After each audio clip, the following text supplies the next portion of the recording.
The title of the article from which I am reading is The Changing Phase of Translation in Indian Literature. The Changing Phase of Translation in Indian Literature. This is by Anita Mannur. The surname is M-A-N-N-U-R.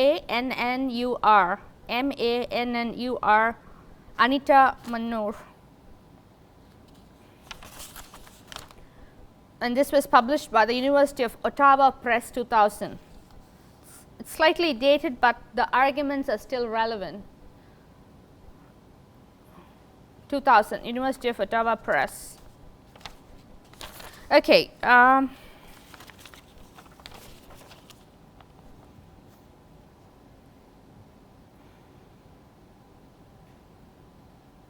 Some propose that all regional literatures should be studied in translation. But this gives rise to another problem, the choice of a suitable target language. So, this is where we should pay attention to the choice of a suitable target language into which all these regional literatures should be translated.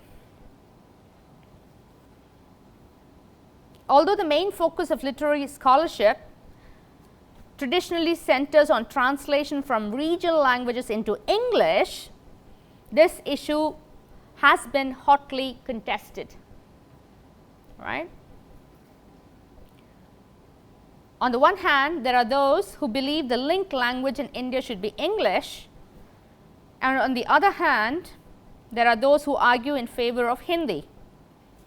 The Hindi-English target language debate carries serious ideological implications. If English is the chosen target language, one must keep in mind the social, historical, political circumstances that enabled English to take root in India. In other words, the post-colonial legacy, right. But the question that arises is, why is there the need for a linked language in India? Should Indians blindly attempt to integrate regional language literatures from the various states of India merely because the former colonial regime decided that all the states should be integrated into one nation called India? In the name of promoting a more integrated study of literature that transcends state boundaries, should Indians use English as the linked language to unite the literary efforts of a nation that has only existed as a single national unit for 50 years, thereby engaging in an act of double hegemony? So, this is what Anita Mannur writes. She is capturing the conflicts in terms of the target language. Should it be English? Should it be Hindi? What are the repercussions of translating regional literatures into English? Why should we translate it into English? What are the repercussions if we translate it into Hindi? And then so on. The use of Hindi, this is by V.K. Gokak. The point is by V.K. Gokak in his seminal work, The Concept of Indian Literature, who suggests that Hindi is the most appropriate linked language into which to translate Indian regional literatures. And he says that the fact that the entire people in the area from Madhya Pradesh to Himachal Pradesh speak Hindi, apart from Punjab and East India, gives Hindi a tremendous advantage even as a regional and national language. Its resources are far greater for the purpose of translation and the production of scientific and technical literature than those of any other Indian language. This is V.K. Gokak. So, this is Anita Mannur's response to that. She says, although Hindi has the advantage of being a language rooted in India and of being structurally and thematically close to Indian regional languages, it is somewhat naive to suggest that everyone, including regional language writers, will readily welcome the use of Hindi as the linked language into which their writings will be translated. In fact, the cultural proximity of Hindi to the other national or regional languages gives rise to problems, because writers who write in Kannada, Tamil, Telugu and Malayalam strongly oppose the looming threat of cultural hegemony posed by Hindi. So, these are all the complications that surround translation, something which we need to be aware of, right. As an Indian, it is not possible to be well versed in all the various languages that are being spoken and written in, right. So how do we access the literature of your neighboring state?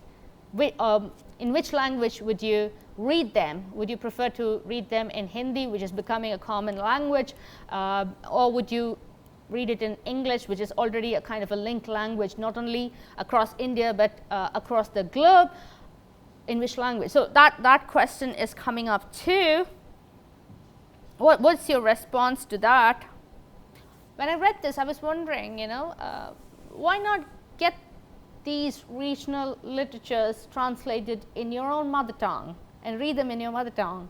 How would that feel like, So if you want to read, if you're a Kannada speaking person and if you want to read the classic works from Malayalam, try to see if you have that body of work translated in your own mother tongue, and would it not be better? Would that solve the problem? Right? So that's one way of kind of dealing with it. Of course, there wouldn't be, if there isn't, then such translation should be encouraged, right? So that's one way of dealing with it. Okay, let's think about the issues in translation in this context for a while. I want to come back to Indian poetry. Saurabh, if you don't mind, the first one. Okay, this is the tribal poem, Chill Out. This is anonymous and transcreated from Gondi by, Gondi is the language spoken by the tribes Gonds, by Gabriel Rosenstock and Abhay K. So two translators or transcreators, it has been transcreated, sort of adapted. Busy right now with my precious bamboo flute, my delicate fingers on the holes. Darling, can't snuggle you now, I'm lost fiddling this melodious flute. Chill out, eat some chili, can't squeeze you right now. Busy with my precious little bamboo flute, my delicate fingers on the holes. So I tried to kind of come up with meanings for these terms, translation, transliteration and transcreation. So there are overlapping senses across these three terms. So transliteration is going for the equivalent words, right? Almost word for word. And translation is converting from the source language to another, capturing the subject as accurately as possible. May not be a word for word translation. You capture the style, the essence. And the next one, transcreation. So it's recreating the text to capture the message, the style, the emotions, and the cultural background. As I said, there are overlapping meanings across the three. The point is to translate as accurately as possible. So this is the scheduled tribes, the Gonds. They are spread across Madhya Pradesh, Chhattisgarh, Odisha, Andhra Pradesh, Telangana, Maharashtra, and Karnataka. It's an Adivasi language. So rough statistics, Gond is the second largest tribe and Bill is the most populous. I have another poem from the language Billy, right, the language of the Bills. So let's go back to the poem, Busy right now with my precious bamboo flute. I have a set of questions that came to my mind when I was reading the poem. Why is the bamboo precious? Why is the bamboo flute precious? The second question that came up in my mind is, why are his fingers delicate? Why are his fingers delicate? Any possible answers to these questions? Okay, I'll ask all the questions, then you can come up with the answers. Why is she advised to chill out? What does this imply? It's like a dramatic monologue, isn't it? Browning fashion, a dramatic monologue which kind of indicates the state of mind or the context of the addressee, the audience, right? So when you read this monologue, you will know something about the audience too, the person who is at the receiving end of such verse, right? So why is she advised to chill out? Why is he asking her to eat chili? Why not any other dish? Why chili? Or why not ask her to do something else? Chill out, go for a walk. Why doesn't he say that? Chill out, darling, go for a walk, take a walk, right? Go take a walk by the river, I'll come back to you. Why not suggest that? Why is he suggesting go eat a chili? Okay, so all these questions are potentially interesting and disturbing questions in the context of the relationship between the male and the female in the Indian context. Number one, you would know more about the cultural lifestyle of the Adivasis when you try to find out about the answers to these questions. Why is the bamboo flute precious? Maybe bamboo flute is one of the most significant instruments through which the culture's ethos are passed on from generation to generation, right? Music therefore becomes an important signifier of the transmission of cultural knowledge. That's one possible interpretation. That's why it's precious, right? So you might also need a particular kind of fingers, particular shape of fingers, which can be used to play the flute really melodiously, right? So your fingers have to be adept, really nimble fingers, possibly to produce really soulful melody from the flute. That's one possible interpretation, right? She is asked to chill out because she is not in a very harmonious frame of mind. She wants attention. That's easily understandable. She wants the attention of the male here, right? And he says, I can't snuggle you. I am busy right now with my music, trying to play music, right? Chill out, eat some chili. Chili, the food item chili, it could be a reference to a dish made with chili, right? Chili is associated with hot passion, right? So he's asking her to tone it down, to bring it under control, right? To accommodate it. So if that is the case, we are told that individual passions are secondary to the cultural transmission about which this male is focused on, right? So passion, romantic relationships takes a back seat, and something else is projected as the most important concern of the male here. And by the male, you kind of talk about the entire community, right? So the male becomes a signifier of the entire community here, right?